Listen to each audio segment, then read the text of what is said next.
دوای تێپەڕبوونی 4 مانگ لە پێنەدانی موچەکانیان، کارمەندانی بەڕێوەبەرایەتی بەنداوی دەربەندیخان هاوشانی هاوکارانیان لە بەنداوی دوکان بای کۆتیان لە کارکردن تا پێدانی موچەکانیان ڕاگەیاند.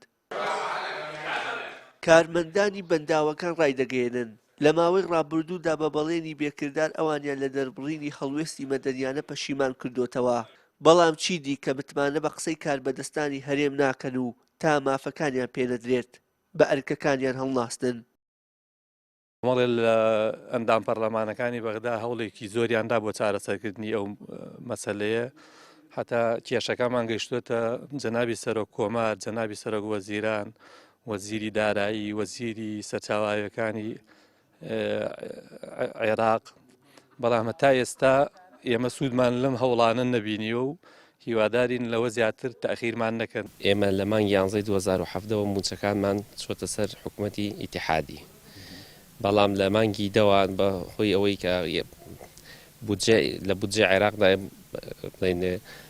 موچەکە لەسەر یاسای قەرزدرا، لە یاسای قەرزەکەدا گوایە نابێ پارە بۆ هەرێم بێ، ئێمە بۆ حسابە موچەکەمان بۆ نەهات، چونکە ئێمە ڕاژەکانمان هەر لەسەر هەرێمە. حکوومەتی ئیتیحادی ڕازیە کە ڕاژەکانمان بوازنەوانێ، بەس تا ئێستا کێشەکە لە هەرێمە کە موافقەت ناکات. بارودۆخی کارمەندەکان بەگشتی زۆر خراپە لەبەرەوەی بۆ ماوەی 5 مانگە نزیکەی 5 مانگە 4 مانگ و نیوە موچەیان وەرنەگرتووە.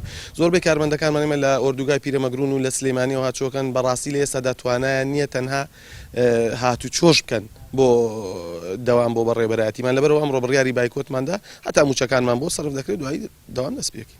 بە وتەی ئەندامێکی لیژنەی دارایی لە ئەنجومەنی نوێنەرانی عێراق، حکومەتی هەرێمی کوردستان ئامادە نیە موچەی کارمەندانی بەنداوەکانی هەرێم بخاتەوە سەر حکومەتی ناوەندی، لە کاتێکدا حکومەتەکەی کازمی ئامادەی نیشانداوە شایستە داراییەکانی بەنداوەکان و کارمەندانیان خرج بکات.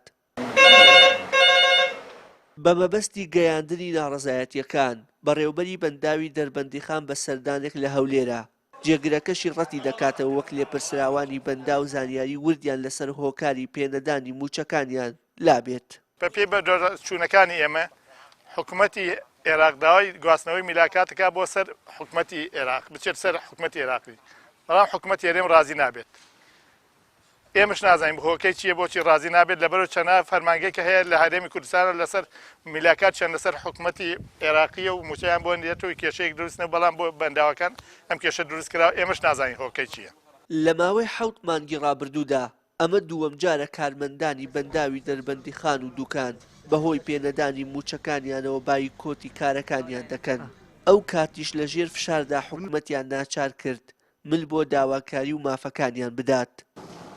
لەلایەکی دیکەشەوە و بەپێی زانیاریەکانی کەناڵی ئاسمانی پەیام، فەرمانگە فیدراڵیەکانی دیکەی وەک ڕەگەزنامە، پاسپۆرت و نشینگە، کارتی نیشتیمانی تا ڕۆژی پێنجشەممەی کۆتایی ئەم هەفتەیە مۆڵەتیان داناوە بۆ چارەسەرکردنی کێشەکەیان، بە پێچەوانەوە ئەوانیشمان دەگرن.